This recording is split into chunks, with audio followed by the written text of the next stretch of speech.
Good morning, everybody. Appreciate you being here like always.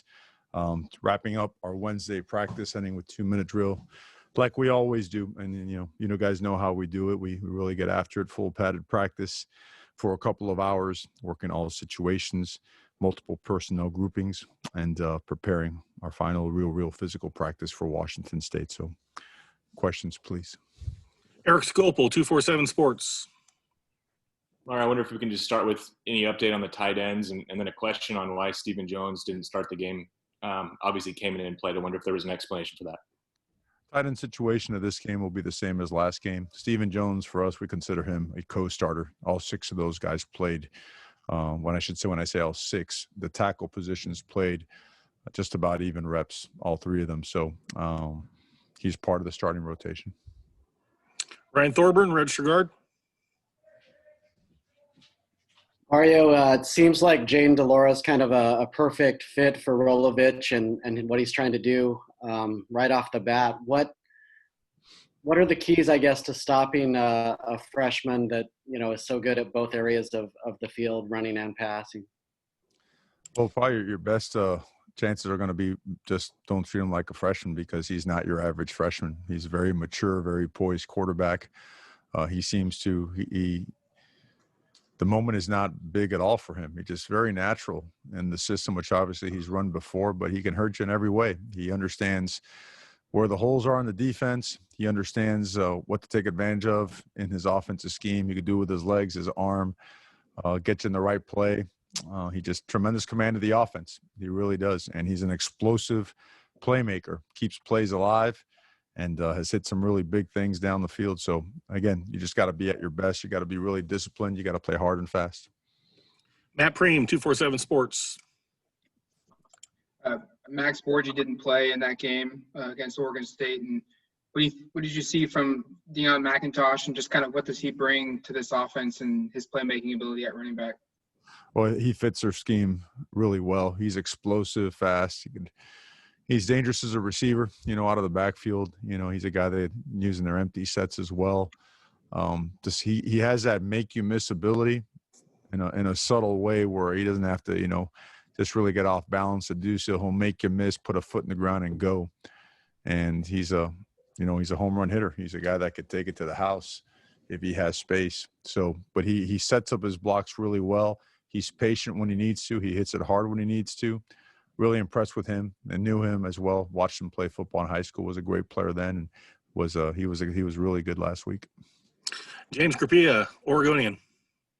All right, to follow on the tight ends. So is that Cooper still the second one then for this week, or does Patrick Herbert get the potential to move up? And also wanted to get an update on Popo and his availability.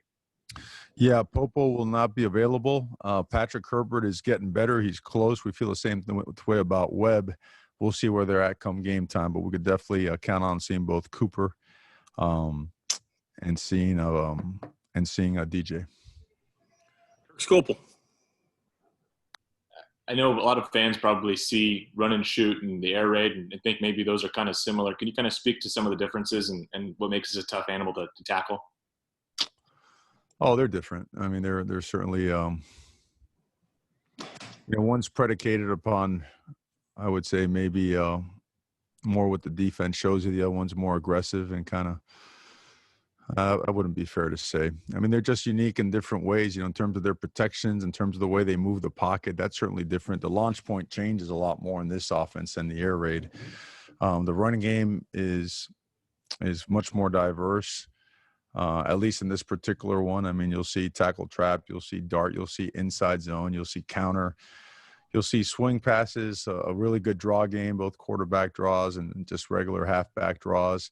Screen game is really good. It's multiple, and you'll see it out of multiple sets. I know typically you'll see four wides in there, but they move them around and, they put them in situations and spacing and split wise. That allows them to create what they want to from a distribution standpoint in the passing game. Matt Preem. Sack opportunities against the air raid are pretty difficult just because of the timing and how quickly they get the ball out of the hands of the quarterback. Is that the same case with this, or is there going to be more opportunities for you guys to get some pressures, to get some sacks, to get some hits on the quarterback? Oh, the ball's out quick. The ball's out quick. And I think what even more impressive than that is the fact their offensive line. Really impressed with the way those guys run the ball and protect. They're nasty. They get after it up front now. They're not passive in pass protection. They're getting after you. They create a really wide because they're so aggressive in pass protection. Those are really big, comfortable pockets.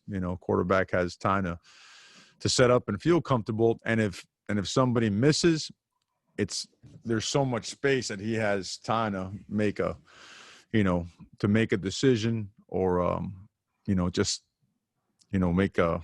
make a play, make somebody miss and make something happen. So, but overall, just again, both the combination of both things are certainly something that are difficult to defend. Ryan Thorburn. Mario, your first year taking over the program, you guys had a couple tough teaching moments at Washington State, at Arizona. The team has turned it around, obviously, dramatically in road play since then. What lessons did the team kind of learn from those trips? And beyond safety protocol, is there anything different you do preparing for a road game without fans? Yeah, well, we changed our entire I thought we were changing that approach heading into 18 to do a better job on the road, and we slightly improved it. And in the past last year we got better, still not where we want to be, but playing on the road is a different mentality, completely different. You've got to pack it all. You've got to pack your toughness. You got to pack your energy. You've got to pack your discipline, your resiliency. You got to pack Otson, in that bag as well. You got to pack it all, and you got to be ready to bring it because you need to cut out every single ounce of distraction and everyone and anything that has nothing to do with being successful in this football game. So I think we're getting a better understanding of that. We're certainly working on it and emphasizing it night and day. It has to look a certain way when you go on the road, and it's a business trip. James. Mario, I realize it's a very small sample of just 6 kickoffs, but since it was such an off-season point of emphasis, your thoughts on kickoff coverage, defense, whether it was Cam's kicks and the touchback percentage, and also your coverage ability on special teams on kickoffs. Well, it has to improve. We started off the game poorly, but we kicked the ball right down the middle of the field, and certainly that's when you see a ball like that go up, your blood pressure goes through the roof because that's not the way it was intended. When it was called, we have kicks that go to the middle of the field and some that, go opposite and all that other stuff. But as the game went on, it certainly improved. And I know one of them was a line drive, but it was a touchback. The other one was just a normal touchback. Cam got better and better, and Cam has been excellent in practice. He really has. And we have confidence in him and expect him to have a great game. Eric. How is Noah kind of built off of his first collegiate game reps? I guess I'm curious if at a position like that where he's making some of the calls, if just getting that experience can be pretty significant for him in his development, and kind of, I guess, how does this week look from his perspective? You mean the 2 practices that we've had since the game? Sure, yeah. Okay. I think him and all those guys are doing a really good job just repping the system. It's every week. Here's a challenge of the Pac-12.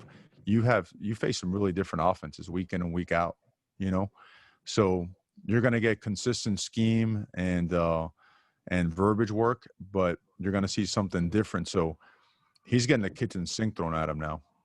He really is, right? Last week you saw those guys lined up 2 and 3 tight end sets. Sometimes they spread you out, and all of a sudden it's a run and shoot.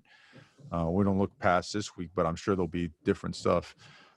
I think he's been excellent. If you had to grade him in what he's done in practice, which I think is the question, I want to make sure I answer it correctly. I think he's done a great job. I think he's been physical. I think he's been a detailed guy. He's a student of the game. Like, he understands it. I mean, it's in the DNA of that family, right? Those guys like eat and sleep football, and he's approached it like a pro. James. Mario, because it's come up a lot today, particularly out of the SEC, Greg Sankey, Jimbo, Will, everybody's kind of chimed in on this issue. Your thoughts on, since it is your first road game, of road locker rooms, and literally Greg Sankey said it's an issue to address in terms of potentially expanding the road locker room area. Is that a concern for you in general? I'm not talking about one specific week, one school. It's not calling out anybody, but the issue as a whole about expanding visiting locker room areas? Because even before this, players have talked about and remarked about how visiting locker rooms are not exactly great. Well, I think everything has to be on the table when you're dealing with what we're all dealing with. I know that here in Lane County, there's the medical experts and officials. They do a great job just having a setup that's, conducive to being safe and healthy.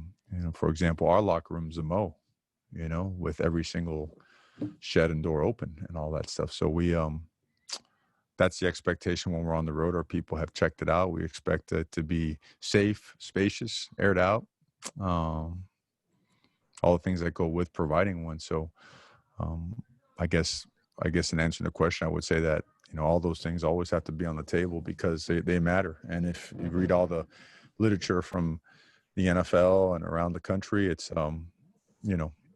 those are areas that are always going to have to be paid special attention to because they involve gatherings. So Last question goes to Matt.